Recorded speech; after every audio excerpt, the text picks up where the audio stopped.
Bismillah ar-Rahman ar-Rahim. Assalamu alaikum wa rahmatullahi wa barakatuh. Peace be upon you all, and welcome to Sapient Thoughts, another episode where here we discuss theophilosophical issues, we answer some of the contentions that are brought against Islam, and we offer, hopefully, a robust case for the veracity and beauty of Islam, inshaAllah ta'ala, as a way of life. My name is Anwar Arafat, and today we are doing episode 2 of our case study, a problematic hadith that seems to put women down or that might seem disrespectful or demeaning towards women.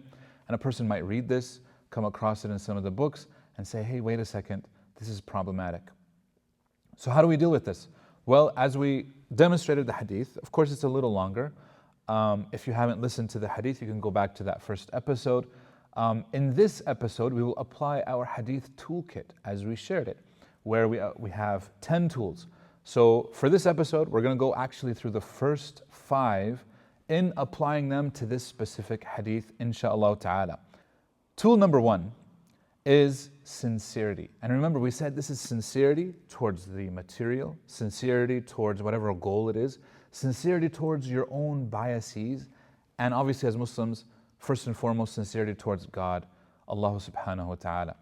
Sincerity towards the corpus means that when I read a hadith, I don't take it by itself. I understand that it's part of an entire corpus. A person easily can seize on one hadith and take it out of context and show, hey, look, Muslims say 1, 2, and 3. I can do this to almost any book. I can do this to almost any religion. Not only is it unwise, it's unjust, right? We're not being fair to the material, we're not being fair to anything. If I am Muslim and I come across a problematic hadith, I have a bias. If I'm not Muslim, I also have a bias. If I'm an academic, I have a bias there as well. What are some of these biases? If I'm Muslim and I read a problematic hadith that seems to put women down, my sincerity to my paradigm is that, wait a second, I know that the Prophet ﷺ doesn't put women down. In fact, there are so many hadith in which he praises women, right? He thanks them, he's appreciative, he's respecting, he's accommodating, he's doing all these things. In fact, arguably no one throughout human history has done more for women, giving them rights, etc., than somebody like the Prophet ﷺ, especially 1400 years ago when nobody was doing anything for women whatsoever. So I know that, wait a second, if I'm reading this in a way that it could be putting women down, I know that this goes against what I already understand from my paradigm, because I am Muslim and I'm aware of all these things. If I am an Islamophobe, I already have my bias. I'm going to seize upon something like this and I'm going to be like, hey, oh, this is more fuel to my fire. But if I'm an academic, I know that I have to take everything within its context. That means I look at it, I analyze it. I don't just take something and run with it without actually analyzing it correctly. This is why the toolkit is so important for us. And I believe that this toolkit will be helpful whether you're Muslim or you're not Muslim, meaning how can we actually look at something like this? Did the Prophet ﷺ really mean to say that women are less than men in terms of their religion or in terms of their intellect? Let's analyze this. Let's test this. Just because we have one hadith that seems to insinuate this, is this actually the case? If I'm an academic, if I'm actually being honest. This is why sincerity is so important, that it makes us aware of our own biases and it makes us aware of what it is that we're actually reading. So my bias as a Muslim is that I know that the Prophet ﷺ respects women, so why would he say this?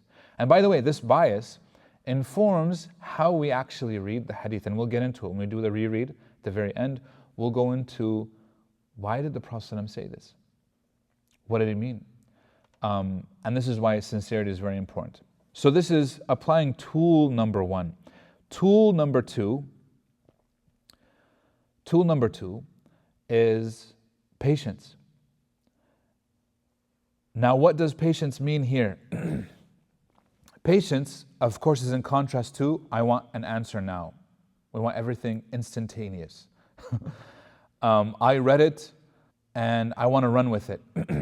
A lot of times people will come and they'll say, Sheikh, what does Islam say about women? Okay.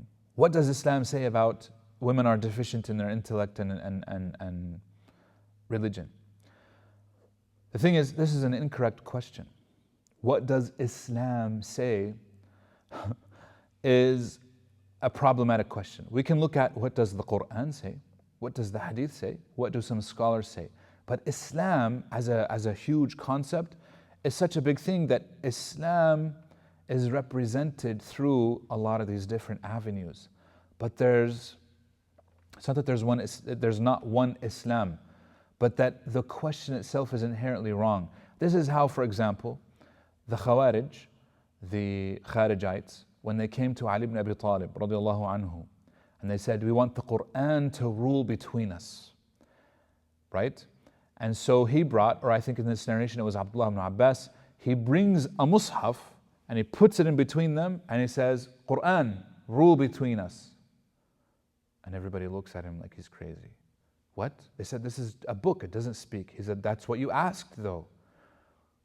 You asked for the Quran to rule. But the thing is, the Quran is always read through a human being, meaning there's an interpretation happening, always.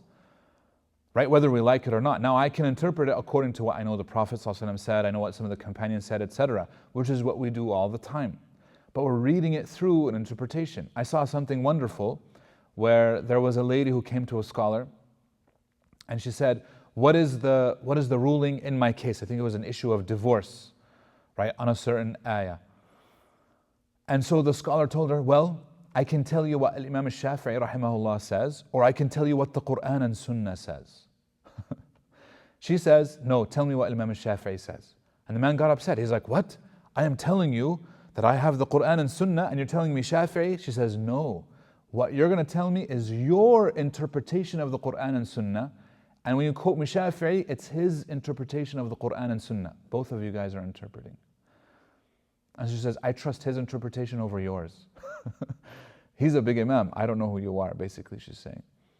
And that's an interesting thing because we have to realize that it's always taken through that lens. So we have to have patience when it comes to we want instantaneous answers. We want to know, what does Islam say about women? That's a big question, right? Let's look at what are some of the verses say, what do some of the hadiths say, what do some of the scholars say, etc. So patience when applying this toolkit, we can't automatically just write off something because we don't like it or don't agree with it from the outset. There might be something going on. And in fact, in this case, there is something else going on. So that's tool number 2.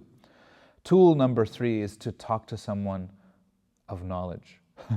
And in this case, I would encourage anybody, if you come across a problematic hadith, one of the best ways to overcome it is to ask somebody of knowledge. And in this case, we did. We consulted many scholars. They offered their interpretations and their takes, which was great, and we'll share them, inshallah ta'ala, at the end of this whole scenario. So we already did that, but we don't want to get ahead of the gun here. Tool number 4, knowledge of Arabic. We said knowledge of the prophetic language. In this case, it would save the person so much headache because, as I said, the translation is outright incorrect. So let's pause and go back to the translation, inshaAllah ta'ala. The translation of the problematic, so we're only going to go over the problematic or one of the problematic phrases, is where he says, ما رأيت, in Arabic, ما رأيت من ناقصات عقل ودين أذهب للب الرجل الحازم من إحداكن.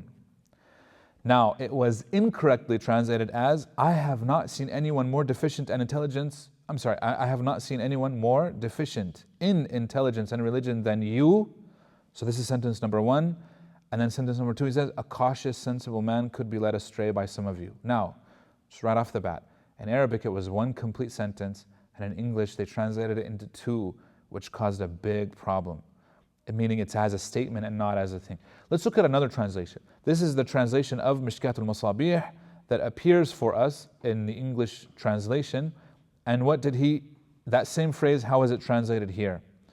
He said, so look at how different the translation is.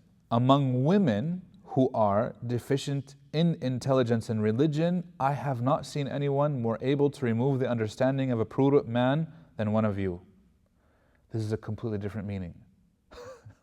Okay, let me repeat this again. He says, among women who are deficient in intelligence and religion, I have not seen anyone more able to remove the understanding of a prudent man than one of you. Meaning this is sarcasm. Here, he's being sarcastic. In that other translation, he's stating facts. Huge difference between sarcasm and facts. And by the way, a person might ask, wait, was the Prophet ﷺ ever sarcastic or ever? He was mentioning it here, trying to highlight the irony that despite women being deficient, supposedly being deficient in their intellect and in their religion, they can lead a wise and intelligent man astray. So he's saying maybe they're not so deficient. If they can lead somebody who's more intelligent than them, how can they lead them astray? So that's something that will give light, inshallah ta'ala, to what is actually going on. Here's another translation. This translation, I thought, this is the translation of Sunan ibn Majah. And this is narrated by Abdullah ibn Umar. But the same thing. It doesn't mention the first part about the khutbah, but it just talks about how he comes to the women. And then he tells them, this is what he says: I have never seen anyone lacking in discernment and religion more overwhelming to a man of wisdom than you. Very simple, straightforward. This is the translation of the same. Now in Arabic, they're all the same. ما رأيت من نقصات عقل ودين أذهب للب الرجل الحازم من إحداكن. Very good. So here they translated it as, I have never seen anyone lacking in discernment instead of intellect. He uses the word discernment here. And religion more overwhelming to a man of wisdom than you. Meaning you're able to overwhelm a wise man despite that deficiency. Obviously he's saying that it's technically, or in reality it's not a deficiency, even though technically there is a deficiency, and we'll talk about what he means actually by this. So as you can see, translation makes a huge difference. And in some of these, like I said, the one of Sahih Bukhari unfortunately is completely wrong. In some of the other versions, like we said, Mishkat al-Masabih ibn Majah, Riyadh al-Salihin is okay. The translation, the typical one that's given of Riyadh al-Salihin, he says, in spite of your lacking in wisdom and failing in religion, you are depriving the wisest of men of their intelligence. Okay, so again, irony. It says, in spite of your lacking in wisdom and failing in religion, now failing in religion is completely wrong, it doesn't use that word, you are depriving the wisest of men of their intelligence. Okay? Translation matters. And unfortunately the translations that are out there are not perfect. These are human endeavors. Sometimes they get it right, often they get it wrong. In this case, that mistake has led a lot of people to have issues with this, and I completely understand that, and in fact I'm sympathetic and empathetic towards that. And this is why, tool number 4, when you can access the original Arabic, it solves so many problems. You're not reading it through someone else's translation, someone else's take on the hadith, you're reading it through what did the Prophet ﷺ actually say. And this is why it's so important for us to kind of realize this. Inshallah ta'ala, we'll stop here. And we will go to the next tools, inshallah ta'ala, in the next video. We'll see you guys then. Wassalamu alaikum wa rahmatullahi wa barakatuh.